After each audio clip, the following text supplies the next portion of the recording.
Assalamualaikum warahmatullahi wabarakatuh. Alhamdulillah wassalatu wassalamu ala Rasulillah. Innal hamdalillah nahmaduhu wa nasta'inuhu wa nastahdihi wa nastaghfiruh wa natubu ilayhi wa natawakkalu alayhi wa na'udzu billahi min shururi anfusina wa sayyiati a'malina. May yahdihillahu fala mudilla lahu wa may yudlil fala hadiya lahu. Allahumma salli wa sallim wa barik ala Muhammad wa ala ali Muhammad kama sallaita wa sallamta wa barakta ala Ibrahim wa ala ali Ibrahim fil alamin innaka Hamidum Majid. Amma ba'd. Muslim-muslimat yang rahmati dan dikasihi sekalian, kita melihat pada ayat 55, 56, 57 dan 58 dari surah Yasin. Bagi tuan-tuan puan-puan yang memiliki tafsir Ibn Katsir, tolong buka jilid ke-8 muka surat 36. Milikilah tafsir Ibn Katsir ni tuan-tuan sebagai satu usaha kita untuk memahami kalam Tuhan, kerana tiada keindahan lebih indah daripada memahami ayat-ayat yang Allah utuskan kepada kita. Terjemahan saja tak cukup, kita perlu membaca tafsir. Firman Allah SWT, A'udzu billahi minasyaitanir rajim. Inna ashabal jannati al-yawma fi shughlin fakihun. Hum wa azwajuhum fi dhilalin 'alal araiki muttaki'un. Lahum fiha fakihatun wa lahum ma yad'un. Salamun qawlan min rabbir rahim. Sadaqallahul azim. Sungguhnya penghuni syurga pada hari itu bersenang lenang dalam kesibukan mereka. Mereka dan isteri-isteri mereka berada dalam tempat yang teduh, berbaring di atas pelamin-pelamin. Di syurga itu mereka memperolehi buah-buahan dan memperolehi apa yang mereka minta. Kepada mereka dikatakan salam sebagai ucapan selamat dari Tuhan yang Maha Penyayang. Jadi dalam episod ini, dalam bab ini, Allah mengkhabarkan kepada kita tentang penghuni syurga bahawa pada hari kiamat nanti ketika mereka berangkat di tempat perhimpunan, mereka turun di taman-taman syurga dengan kesibukan masing-masing dalam interaksi kegembiraan yang abadi, keberuntungan yang agung. Dalam tafsir Madarikut Tanzil oleh Al-Imam Abul Barakat, Imam An-Nasafi, seorang ulama besar mazhab Hanafi yang berasal dari Uzbekistan, karangannya merupakan ringkasan daripada tafsir Kasyaf dan juga tafsir Imam Al-Baydawi. Beliau berkata bahawa maksud kat sini iaitu fi syughulin, fi syughulin la yusafu wa huwa iftidadul abkar ala syatil anhar tahta al-ashjar atau darbul autar atau dhiyafatul jabbar. Menarik sekali uraian yang beliau kemukakan, kerana ini merupakan ringkasan daripada tafsir Kasyaf dan juga tafsir Baydawi. Kata beliau maksud syughul ini adalah kesibukan. Ini mengikut kiraan kebanyakan para ulama dalam bab kiraan masyhur Kufi, Syami. Ini dhamma dan juga sukun, setengah membaca syughlin, setengah membaca syughul, tapi maksudnya adalah dalam kesibukan yang memang tak boleh nak didescribekan, tak boleh nak digambarkan keseronokan yang ada yang mereka nikmati pada waktu itu. Jadi perkataan yang digunakan oleh Allah SWT ni merangkumi banyak perkara lah, iaitu yang pertamanya maksud iftidalil abkar. Ini aku sukar untuk saya sebut terjemahan direct kepada bahasa Melayu kita, tapi boleh kita gambarkan. Ia merujuk kepada satu kegembiraan yang bersifat infinity dalam perhubungan suami isteri. Begitulah mudah untuk disebutkan. Mana datang pandangan ni tuan-tuan? Ada banyaklah rujukan, kebanyakan kitab tafsir menyatakan semikian. Dan saya bacakan satu daripada tafsir Durrul Mansur bagi menggambarkan kenikmatan yang ada dalam syurga yang bersifat demikian. Iaitu bila dikatakan kepada Ibn Abi Hatim bahawa maksud fi syughulin fakihun ni maknanya darbul autar, maknanya sibuk mendengar muzik dan juga perkara-perkara menghiburkan. Maka kata Abu Hatim, hadha khata', ini salah ni, bukan begitu kata Ibn Abbas. Ibn Abbas berkata maksud kat sini iftidalul abkar, maknanya keseronokan yang bermuarakan, yang difokuskan kepada perhubungan suami isteri. Kerana banyaklah hadis yang menceritakan demikian tuan-tuan. Contohnya ahlul jannah idza jama'u nisa'ahum a'adu abkara. Orang dalam syurga ni bersama dengan isteri dia, setiap kali bersama isterinya, kemudian isterinya kembali menjadi anak dara. Kita bila bercerita bab-bab akhirat ni tuan-tuan, ada banyak rujukan. Apa hukum ya bila kita bercerita tentang perkara-perkara bersifat seksual ni, tapi ia ada dalam hadis, warid dalam hadis-hadis Nabi SAW. Apakah itu dimaafkan? Kalau dalam syiar-syiar jahili kita belajar ada bab-bab ghazal, menceritakan tentang orang perempuan. Tashbib, menceritakan tentang keadaan orang perempuan, menceritakan, menyifatkan orang perempuan, rambutnya, matanya, dalam lagu sebagai contohnya. Kalau ada dalam budaya kita, maka menceritakan perkara-perkara sekian yang bersifat syahwat, hukumnya haram. Tapi bagaimana pula kedudukan dalam hadis bila Nabi SAW contohnya, ini merupakan hadis sahih dari Bukhari dan juga Muslim, bahawa satu hari Nabi SAW tertidur. Nabi SAW ketika baginda tertidur itu, Maka baginda diperlihatkan, indama kunna ma'a Rasulullah SAW, kami bersama para sahabat, idh qala baina ana na'imun ra'aituni fil jannah fa idza imra'atun tatawadda'u ila janibi qasrin faqultu liman hadha al-qasr faqalu li Umar al-Khattab fazakartu ghayratahu fawallaytu mudbiran fabaka Umar wa qala 'alaika agharu ya Rasulullah. Ini satu peristiwa ketika Nabi bersama para sahabat. Sebelum ni saya cerita kepada tuan-tuan, kita tu belum habis lagi, saya masuk cerita yang baru. Harap tuan-tuan bersabar ya, banyak perkara nak disampaikan.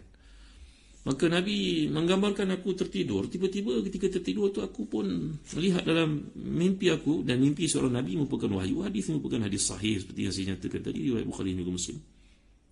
Aku baru masuk syurga. Baru nak masuk syurga tu aku melihat seorang perempuan mengambil wuduk. Tuan-tuan boleh bayangkanlah kalau isteri kita ambil wuduk ke, anak perempuan kita ambil wuduk ke, tentu ada anggotanya yang terdedah. Maka aku bertanya, siapa punya mahligai yang indah ini? Maka malaikat yang bawa aku menjawab, ini milik Umar Khattab radhiyallahu an. Sebaik saja aku dengar mahligai ini, syurga ni milik Umar, aku pun tak jadi masuk, kata Nabi SAW. Kenapa? Kerana aku teringat fazakartu ghairatahu. Orang Arab suruh ghairah ni, bahasa Melayu ghairah maknanya satu desakan bersifat syahwat kan. Tapi ghairah dalam bahasa Arab berarti cemburu. Allah itu bersifat cemburu digambarkan. Maka aku teringat ghairatahu, aku teringat ghairahnya Umar, iaitu cemburunya Umar. Bahasa Arab jangan salah faham tentunya. Aku teringat cemburunya Umar, maka aku tak jadi masuk syurga. Hadis ni banyak tuan-tuan, diriwayatkan dengan berbagai-bagai turuk. Maka bila Nabi menceritakan hal itu, Sayyidina Umar dengar, nangis Sayyidina Umar tuan-tuan. Fabaka Umar, nangis Umar. Umar menjawab, Rasulullah takkanlah kepada Rasulullah saya cemburu. Tuan-tuan ni mulai ada banyaklah huraian para ulama kat sini berkenaan hadis ni ya. Kita sedang bincangkan tafsir, tapi hadis menguraikan tafsir, ada kaitan dengan tafsir. Lalu apa yang berlaku dalam konteks ini, ada banyaklah persoalan. Contohnya Imam Ibn Hajar menceritakan, apakah dalam syurga ada semayang lagi? Kalau ada semayang, maknanya akhirat itu tempat untuk beribadah lagi ke? Tak. Dalam penjelasan di situ, mengambil wuduk berarti nak mencantikkan wajah lagi, kerana wuduk itu menambah keindahan pada wajah. Ini ada penjelasan para ulama lah. Dan tentulah ketika mengambil wuduk tu ternampak bahagian tertentu daripada anggota badan seorang perempuan. Itu sebab kita berada dekat pejabat, kalau nak adakan musalla contohnya, bagilah dengan ikhlas. Ada bahagian untuk perempuan, bahagian untuk lelaki. Jangan jadikan satu bahagian saja, nanti bertembung dua-dua gender macam mana. Jadi inilah yang dapat kita lihat daripada hadis menceritakan tentang nikmat syurga ni tadi, bahawa description ataupun deskripsi tentang syurga ni banyak daripada hadis Nabi SAW. Apakah itu dimaafkan? Apakah boleh bercerita tentang gambaran ahli syurga, wanita-wanitanya itu, keindahan-keindahan itu, tuan-tuan yang mulia kasihan? Apakah boleh digambarkan macam contoh dalam hadis yang lain, juga dalam hadis sahih riwayat Bukhari Muslim, annahuma min al-huril 'ain wa annahuma fi ghayatil husni was safai hatta innahu yara ra'i mukhasaqiha min wara'il lahmi min al-husni fahiya li safai jasadiha wa riqati basharatiha jismun shaffafun yakshifu amma bidakhilihi fayara an-nadhiru ilaiha mukha izami saqiha min wara'il lahmiha. Ini kata-kata dibawakan daripada Imam Ibn Hajar dalam Fathul Bari, bahawa gambaran Nabi tentang keindahan kejeritaan wanita dalam syurga itu sampai dapat lihat kepada pahanya, kepada anggota kakinya itu, seolah-olah macam tembus ke bahagian dalamnya. Kalau putihnya seorang perempuan pun atau seorang manusia pun, kita tak dapat nak gambarkan begitu sekali. Tapi inilah di bawah penjelasan Nabi, fiha ma la 'ainun ra'at wala uzunun sami'at wala khatar ala qalbi bashar. Dalam syurga itu benda-benda yang kau tak pernah lihat, tak pernah kau terdengar tentangnya, tak pernah terlintas dalam hatimu, walaupun kesamaannya ada dengan yang terdapat di dunia. Maka keindahan yang terdapat dalam syurga ni tuan menyebabkan agaknya kecenderungan sebagian besar daripada para ulama tafsir untuk menghuraikan perkataan fi syughulin fakihun itu adalah merujuk kepada kenikmatan perhubungan suami, isteri, lelaki dan perempuan. Walau bagaimanapun, kata Al-Imam An-Nasafi dan tafsirnya, bahawa maksud fakihun itu lebih besar, bukan saja iftidadul afkar, tapi dia syatil anhar, tahtal ashjar, duduk berehat, dan juga darbul autar, dan mungkin mendengar kepada muzik disampaikan dengan nyanyian para malaikatnya, wa dhiyafatul jabbar. Ini juga satu nikmat yang paling besar dan nikmat yang paling utama yang Allah nyatakan, ladzina ahsanul husna wa ziyada, bagi mereka yang melakukan amal salih di akhirat, bagi mereka syurga Dan ziyadah itu jumhur para ulama tafsir mengatakan itulah melihat kepada Allah Subhanahu wa taala, dan akidah Ahlussunnah berbeza daripada akidah Mu'tazilah yang menafikan untuk melihat Allah Subhanahu wa taala di akhirat. Muslim-muslimat, para pendengar yang dirahmati dan dikasihi sekalian. Jadi perkataan faqihun ini kalau kita rujuk dalam kitab tafsir, untuk contohnya Al-Mufradat oleh Al-Imam Ar-Raghib Al-Asfahani, beliau berkata makna faqihah ini datang dari perkataan faqihatun, iaitu thimarun kulluha, semua buah-buahan merujuk pada faqihah. Agaknya bila orang makan buah-buahan ni hatinya tenang, lapang, dan makan buah-buahan itu simbol kepada satu status kedudukan, bahawa orang miskin-miskin tak dapat nak menikmati buah-buahan, melainkan betik saja dipanggil di neraka kepaya. Kadang-kadang sayur pun jadi buah-buahan bagi orang miskin. Itulah sayur, itulah buah-buahannya, carrot contohnya. Tapi bila melambangkan faqihah ni menunjukkan satu status kehidupan yang sangat istimewa, berada pada maqam yang tinggi. Maka itu sebabnya perkataan yang digunakan oleh Allah SWT ni bagi menampakkan kehebatan orang dalam syurga ni tadi, bahawa Allah menggunakan ayat melambangkan, menunjukkan kepada kedudukan tadi, inna ashabal jannati yawma fi syughulin faqihun. Sebab itu setiap kali kita lihat perkataan faqihatun ke, perkataan yang digunakan fawaqih ke, tafakkahun ke, faqihina bima atahum rabbuhum, contohnya surat Tur ayat ke-18, fawaqih wa hum mukramun, surat Safat ayat 42, wa fawaqih mimma yashtahun, surat Mursalat ayat 42, fazaltum tafakkahun, ini sebagai contohnya soal Waqiah ayat 65. Jadi perkataan-perkataannya semua merujuk kepada satu suasana yang diselaputi dengan kenikmatan, keseronokan, kebahagiaan. Maka kata Imam Ibn Arafah, ini nanti kita akan lihat dalam ayat yang berikutnya, bila Allah menggunakan perkataan lahum fiha faqihatun wa lahum ma yad'un, setengah mereka mengatakan itu mukarrar, berlaku tikrar. Dan kita telah belajar tikrar dalam bahasa Arab ini kadang-kadang membawa kepada satu bahagian namanya hasyu, iaitu mengulangi benda yang tak perlu. Adakah begitu? Tak. Jawapan Ibn Arafah di sini ada satu bentuk taksis. Taksis ni satu uslub dalam bahasa Arab, bahawa kita menceritakan sedikit di hadapan kerana ada huraian lanjut selepas itu. Itu makna taksis.